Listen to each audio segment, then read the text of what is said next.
kasama natin si Linyo. May babala po si kaibigan po doon sa Luzon ngayon dahil mayroon po siyang nakita na posible talaga itong mangyari po tayo katulad sa Iran. Kaya sa lahat po ng makapanood, hindi po tayo pwede na magkampante mga idol dahil si kaibigan ipinapaabot po niya ang mga nakikita po nila.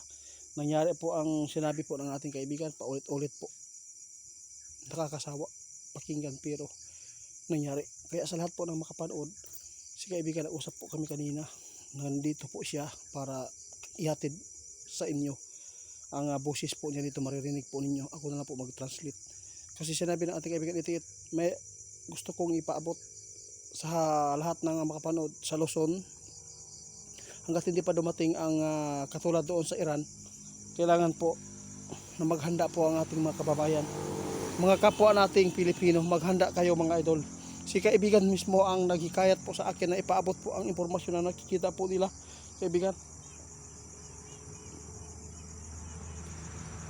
sabi ng ating kaibigan mga idol, may nakita si kaibigan na masama talaga ang mangyayari sa Pilipinas. Kung lumaki po daw itong problema sa gulo, kung sumali po ang Iraq, Pakistan, saan man kumampi sa Iran, posibleng lalaki ang kaguluhan at isa na po tayo ang madadamay dahil ito ang nakita ng ating kaibigan.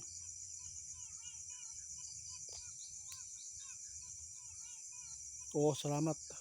Sabi ng Linyo, iti kaya nasabi ko na gusto kong ipahanda ang mga kababayan po ninyo, yung mga kapwa nating Pilipino sa bansa ng Pilipinas mga idol. Sinabi ng ating kaibigan dahil po gusto niya na mapaingat tayo, na hindi tayo mapahamak at hindi tayo magpanik kung sakali man dumating po talaga ang panahon na tuluyan pong matulad tayo sa Iran. Ngayon, nagbabala si kaibigan sa lahat ng makapanood. Sabi ng ating kaibigan mga idol, mayroon silang nakita na masamang pangitain po sa bansa natin mga idol. Ito po ang paghandaan natin. Maghanda tayo ng mga bunker. Sino man po ang mga makapanood na taga Luzon, maggawa kayo ng bunker. Yun po ang sabi ng ating kaibigan, underground. At saka pagkain, tubig, ilagay po nyo doon sa ilalim dahil sinabi ng ating kaibigan, natuklasan po nila kung lumaki ang kaguluhan dito. Sinabi ng ating kaibigan kanina na posibleng madamay ang Pilipinas kahit hindi tayo makikialam. Ito po ang nakikita ngayon ng ating kaibigan. Pakinggan po ninyo.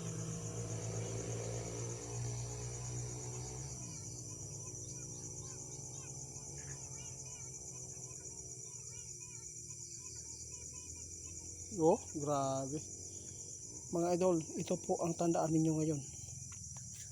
Kahit hindi man makikialam ang ating bansa sa away ngayon, pero nakita ng ating kaibigan kung lumaki daw ang kaguluhan, damay tayo dahil ang Amerika, anytime po nila tayong gamitin. Ano po ba ang ibig sabihin natin na tayong anytime tayong gamitin?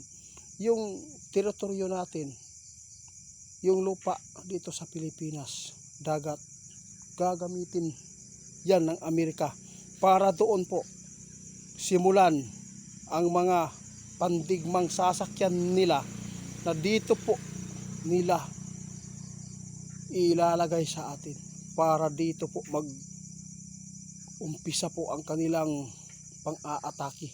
Ibig sabihin nito, puntirya po tayo sa mga delikadong mga bala. Kaya sa lahat ng makapanood, pinapaalalahanan tayo ng ating kaibigan, nakita po nila. Ayaw po nila na matulad tayo. Sa lahat po ng mayroon pong mga bunker o underground sa bahay, swerte kayo mga idol. Lagyan lang po nyo ng mga kumpletong pagkain sa ilalim ngayon.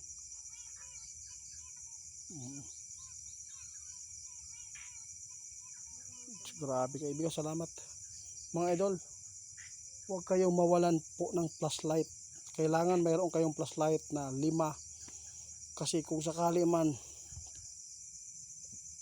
alam po nyo kapag bunker madilim para makagalaw tayo, ng maayos at mayroon tayong pang ilaw. Kana lighter, importante. Mga butin mga idol. Kasi si kaibigan mismo ngayon ang nagbabala na. Alam po niyo, kung hindi kayo maniwala, walang problema po. Lahat po ng mga sinasabi ng ating kaibigan, yung gira, palagi po niyang ipinapaabot. 1 week lang mga idol, nagpapatuloy po ang pagpapaabot ng kaibigan. Nangyari. Ano po ang sinasabi noon ng ating kaibigan tungkol po kay BBM? Anong nangyari ngayon? May hinaharap na problema sa BBM ngayon. Yun po ang totoo mga idol. Alam po ng ating kaibigan kung ano po ang ibig sabihin po nila. Ayaw po ng ating kaibigan mapahamak tayo at matulad po sa Iran. Nakitaan natin mga idol, mga inosente po ang maapektuhan dito. Hindi ang mga malalaking tao dahil po kumpleto sila. Mayroon sila mga sasakyan, kung gagamitin po nila ito, kung lumikas sila doon sa area na yan, pwede. Pero dito po ninyo ngayon mapapakinggan kaibigan kung saan kayo pwedeng pumunta para masipti ang inyong buhay. Pakinggan po ninyo ang ating kaibigan.